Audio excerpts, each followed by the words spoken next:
Eu queria assim, me deleitar, beber dessa fonte chamada Ronaldo Gomes, analisando as escrituras, eu queria que você, assim, como me fugiu o termo aqui, aquilo quando a gente quebra em miúços, em miúdos, Entendi. quando a gente quebra uma coisa em pedacinhos, me fugiu o termo no português. Destroçar?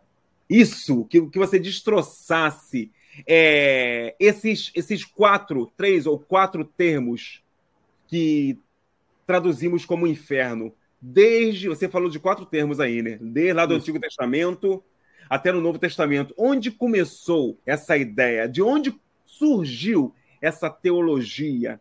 A etimologia da palavra? Vai lá, eu queria que você destrinchasse essa palavra que eu queria encontrar. Queria que você destrinchasse isso pra gente assim, esmiuçasse, para ficar bem claro. Aí só não vai entender quem não quer mesmo. Ou quem está muito afim mesmo de continuar acreditando no inferno. Bom, o termo Sheol, que eu falei, é sepultura, né? O Sheol é literalmente isso. Mas a origem, como Sheol virou inferno, é o seguinte. Tinha em Israel um vale, a oeste de Israel, chamado Vale de Rinom. Uhum. Nesse vale tinha um culto, que eles tinham um deus chamado Moloque, era um deus que tinha uma cabeça de touro, né, representado como um boi, ele tinha uma estrela, etc e tal. E eles faziam pessoas e crianças passarem pelo fogo para esse deus. Era um tipo de sacrifício humano. Pegava lá o bebê e jogava lá para esse deus Moloque. Inclusive, esse culto, né, ele perpetuou em Israel durante um bom tempo, né, o culto a Moloque. Ele está na Bíblia.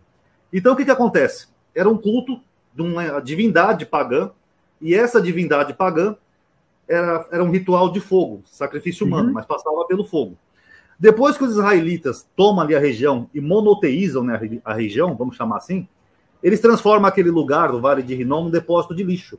E diz que é um lugar que sempre pegava fogo. Eles jogavam algum tipo de substância, que eu não vou lembrar de cabeça aqui, você me desculpa, mas que ficava sempre pegando fogo aquele lugar. Inclusive, tinha uns vermezinhos ali que, por causa para pegar o corpo das pessoas, sabe aqueles vermes que decompõem? Eles conseguiam resistir ao fogo para poder se alimentar e decompor daqueles corpos que estavam ali sendo queimados. Aí, quando chega no Novo Testamento, Jesus, ele faz uma metáfora sobre a queda de Jerusalém. E ele usa esse lugar como referência. Ele fala, é melhor perder uma mão do que o seu corpo todo arder no inferno. Só que ali o termo que ele está usando, Geneia em grego, é o mesmo termo, é o Vale de Rinom. Ele está usando uma metáfora. Ele fala onde o fogo nunca se acaba e o verme não se consome. O que ele estava dizendo? Que eles iam morrer, seriam destruídos. Mas como o Novo Testamento já tem uma concepção mais helênica e ele acabou indo parar no mundo romano, ou surgiu lá, né? Não sabemos, mas é bem provável. Então os gentios começam a ver aquilo como se fosse um lugar espiritual. Eles não entendem a metáfora, eles pensam que Jesus está falando de um mundo espiritual. Mas Jesus está literalmente falando, usando metáforas do Antigo Testamento, para se referir à morte e destruição. Tanto que essa expressão que ele fala, é melhor perder uma mão do que teu corpo todo arder na jena, essa expressão tem lá no Velho Testamento, está lá no livro de Samuel. Quando os israelitas entraram em confronto com outro povo, eles tiveram que cortar a mão. É basicamente isso. Então, o que era um depósito de lixo acabou sendo usado como uma metáfora, né, uma simbologia para a destruição de Jerusalém, e até hoje as pessoas pensam assim. Você sabe o que acontece, Eli? Teve até aquele rapaz que comentou aqui, o Yeshua Hamashia, que o inferno está na Bíblia. Eu vou só dar um exemplo rapidinho, se você me permite, que eu costumo usar no meu canal. À vontade. Vamos supor assim, por exemplo... Oi? Falei, fique à vontade. Ah, sim. Vamos supor, por exemplo, assim, ó. Vamos supor que alguém nos Estados Unidos ache uma carta de George Washington e essa carta diga assim: hoje o George Washington estava gay na Casa Branca. Eu usei a palavra gay. Quer dizer que George Washington era homossexual? Não. Porque a palavra gay no inglês ela não tinha esse sentido que nós usamos hoje. Gay era leve, alegre, né? Coisas parecidas. Tinha até um gibi, né, chamado Comic Gay nos Estados Unidos há muito tempo atrás. Tinha aquela bomba que eles jogaram no Japão que estava escrito Enola Gay, que era um sobrenome. Então não tinha essa conotação com homossexualidade. Só que hoje tem. E o mesmo acontece com a Bíblia. Quando as pessoas veem a Bíblia, que nem o rapaz ali comentou, você enxerga o inferno na Bíblia. Tem a palavra, inferno. Mas só que a Bíblia não foi escrita em português. Ela foi escrita em outras línguas. E quando o autor estava ali escrevendo, ele não tinha em mente o mundo espiritual. Ele tinha em mente sepultura, morte. Todas essas palavras que se referem a inferno na Bíblia, quer seja Geneia, quer seja Hades, quer seja Tártaro, que só aparece uma vez, ou o próprio Sheol, elas têm o mesmo sentido, é morte. Porque a concepção judaica era essa. Se você pecar, você vai morrer. Até Ezequiel fala assim, né? A alma que pecar morrerá. Né? Que ali é vida, né? Alma. Se você pegar Paulo, fala assim, o salário do pecado é a morte. Por que Paulo não falou que o salário do pecado é o inferno?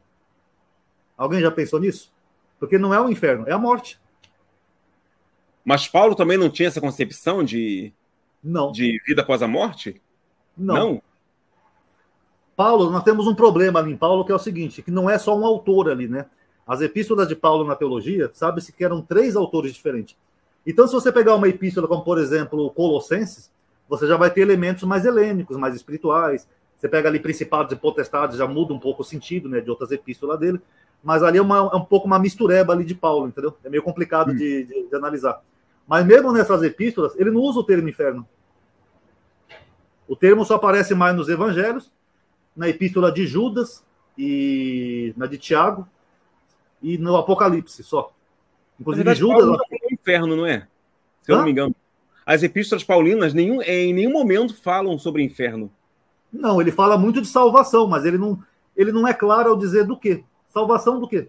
Uhum. Será que Paulo tinha essa concepção ou isso aí foi só a gente que pensa que tem, porque a gente já olha com essa ótica, né? Com esse olhar. Sim. E o termo inferno não tem momento algum. Não tem. Você pega, por exemplo, o Silas Malafaia. Ele tem um vídeo dele que ficou famoso, que ele pega Coríntios, né, 6, ele fala assim: os beberrões, ladrões, efeminados, sodomitas, não sei o quê, não entrarão no reino dos céus. Aí ele fala assim, tá vendo? Vão para o inferno. Paulo está dizendo. Mas aí você pergunta, cadê a palavra inferno ali? Paulo não faz uso dela, porque o sentido ali é completamente diferente. Ali Paulo ele tá julgando um caso de incesto, né, do rapaz que dormiu com a mãe no capítulo anterior. Então ele enumera esses pecados, mas não tem a palavra inferno. Inclusive, esse rapaz, ele manda entregar para Satanás, né, para ser salvo. Como é que você salva alguém entregando para Satanás? Inclusive, ele fala, ele entreguei a Satanás para que o corpo seja destruído, a fim de que o espírito seja salvo no dia do Senhor. Que loucura! Exatamente. Então vamos fazer a igreja de Satanás para salvar as pessoas. Bater de porta em porta. Bom dia, você conhece a palavra de Satanás? Aí você todo mundo salvo, né, cara? Mas você viu, não tem inferno na Bíblia. Isso é um mito. É um mito baseado nisso que eu te falei, que nem a palavra gay que eu dei como exemplo. É porque as pessoas não pesquisam que sentido tinha aquela palavra naquela época. Se você pegar a palavra gay, ela tem menos de 100 anos que ela mudou o sentido. Imagina, então, um livro de milênios atrás, escrito em línguas arcaicas, até o grego é antigo, né? Aquele grego koiné, tudo que não é atual hoje em dia. Então tinha outro sentido essas palavras. Não era de inferno que Jesus estava falando. É verdade. Aliás, a troco de que Deus ia mandar as pessoas para o inferno? Só se ele for muito filho da puta, né, cara? A ponto de querer ver as pessoas sofrendo para ficar todo dia curtindo com a cara das pessoas. Não quis me aceitar. Sofre, desgraçado. Queima, filho da puta. O Primateu tá aqui na live. Deixa eu só dar uma boa noite para ele. Boa noite, Primateu. Eu acho que ele é primo de Jesus, esse Primateu. Tô brincando. O Israel, irmão Israel. Primateu é bênção pura, rapaz. É homem de Deus. Eu sei, ele participa do meu canal lá também. Não, Primateu é sensacional. O cara é um rapaz novo, mas de uma inteligência assim, de um conhecimento profundo. Eu acho curioso esse nickname, que nem uma vez que eu fiz uma live, entrou um anjo ateu. Eu acho meio estranho, né? Anjo ateu. Ué, como assim? Ué, mas hoje em dia parece que existe crente ateu, né, cara? Hoje em dia eu já vi por aí. Espírita ateu, eu queria entender isso aí, mas tem gente que diz que é, né? Eu sou espírita, mas sou ateu. Não tem pra como, mim é né? totalmente incoerente. É igual o cara falar que é flamenguista, mas ama o Vasco da Gama. Não tem sentido pra mim. Eu sou corintiano, eu Palmeiras. Eu achava engraçado no Orkut que tinha uma comunidade de ateus que chamava assim, ateu graças a Deus.